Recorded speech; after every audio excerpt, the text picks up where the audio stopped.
Guys, இது என்ன video பார்த்தீங்கன்னா நம்ம கர்நாடகாவில் ஒரு ஹஸ்பண்ட் ஒய்ஃப் வந்துருக்காங்க. அவங்க ஹஸ்பண்டுக்கு உடம்பு சரியில்லை. அவர் சாவர கண்டிஷனில் போனதுனால அவங்க காப்பாற்ற முடியலன்னு சொல்லியிருக்காங்க. அப்போது அவங்க ஒய்ஃப் அவங்களுடைய கல்லீரலை 60% ஒரு கணவருக்கு கொடுத்து இப்போ அவங்க இறந்துட்டாங்க. இப்போ அந்த நியூஸ் நீங்கள் பார்த்தீங்கன்னா இல்லை பார்த்துருப்பீங்க, இன்ஸ்டாலலாம் இருக்குது.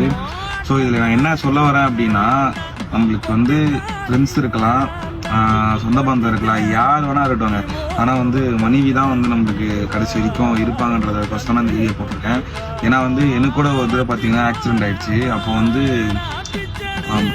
அது எப்படி சொல்கிறது தெரியல, இருந்தால் சொல்லிதான் ஆகணும். என்னன்னா பாத்ரூம் பொறுத்தவரைக்கும் நான் கஷ்டப்பட்டேன். அவங்க தான் என்னை பார்த்துக்கிட்டு அவங்க தான் எனக்கு ஃபுல்லாக க்ளீன் பண்ணுறது எல்லாமே அவங்க தான் பண்ணாங்க. ஸோ கல்யாணம் ஆகிடுச்சு அப்படின்னா அவங்க மழை நல்லபடியாக பார்த்துக்கோங்க. எனக்கும் என் ஒய்ஃபுக்கும் ஏகப்பட்ட சண்டை வரும். இதெல்லாம் கிடையாது, நாங்கள் அடிச்சுக்கிட்டு இல்லாததே கிடையாது. இருந்தாலும் நாங்கள் இப்போ நல்லா தான் இருக்கோம். என்னன்னா சண்டை இருக்கலாம், சண்டை இல்லாமல் போனால் லைஃப் போர் அடிச்சிடுவாங்க. சண்டை இருக்கணும் தான், சண்டை இருந்து ஜாலியாக என்ஜாய் பண்ணிட்டு தான் நம்மளுடைய வாழ்க்கையை நம்ம தொடங்கணும். ஸோ இது ஏன் இந்த வீடியோ அப்படின்னா, அவங்க தான் நம்மளுக்கு எல்லாமே, மனைவி தான் எல்லாமே. அப்புறம் நம்ம ஃபேமிலியை மட்டும்தான் நம்பணுமே, வேறு யாரும் நம்பக்கூடாது. சொந்தக்காரன் நம்பக்கூடாது, ஃப்ரெண்ட்ஸ் நம்பக்கூடாது, யாருமே நம்ப மாட்டாங்க. உங்களுக்கு யாரும் வரமாட்டாங்க. ஃபஸ்ட்டு சொந்தக்காரங்க வரமாட்டாங்க, ஃப்ரெண்ட்ஸ் வரமாட்டாங்க, மனைவி தான் வரும் கடைசி வரைக்கும். நம்ம கூட மனைவி தான் கடைசி வரைக்கும் வரும், நம்ம ஃபேமிலி தான். ஸோ அதனால் யாரும் மனைவி கிட்ட இது பண்ணிட்டு பெரிய பெரிய பிரச்சனைகளாக போகாதீங்க.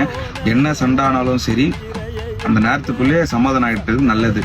அதோட இது நான் உங்களுக்கு போடுறேன், ஸ்க்ரீனில் போட்டு காட்டுறேன் பாருங்கள் அந்த நியூஸு. அது உங்களுக்கு பார்த்தா தெரியும்.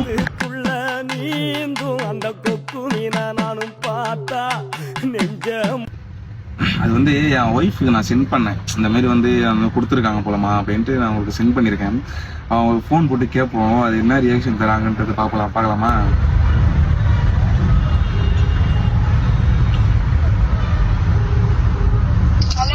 ஹலோ, அது இன்ஸ்டாகிராம்ல உனக்கு ஒரு வீடியோ அனுப்பி போட்டேன் பாத்தியா? அந்த இது என்ன போட்டிருக்கு அதுல?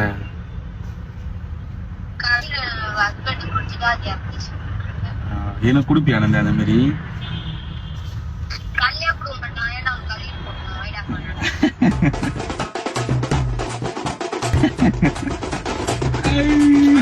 Thank you so much. பார்த்தீங்களா, இதுதான் ஜாலியாக இருக்கும் லைஃப். வேறு மாதிரி இருக்கும், மஜாவாக இருக்கும். மறக்காமல் அவங்க மனைவிக்கெல்லாம் டேக் பண்ணி விட்டுருங்க. அவங்க மனைவிக்கிட்டையும் கேட்டு பாருங்கள் என்ன பதில் வருதுன்னு சொல்லிட்டு பார்க்கலாம். Okay, bye bye.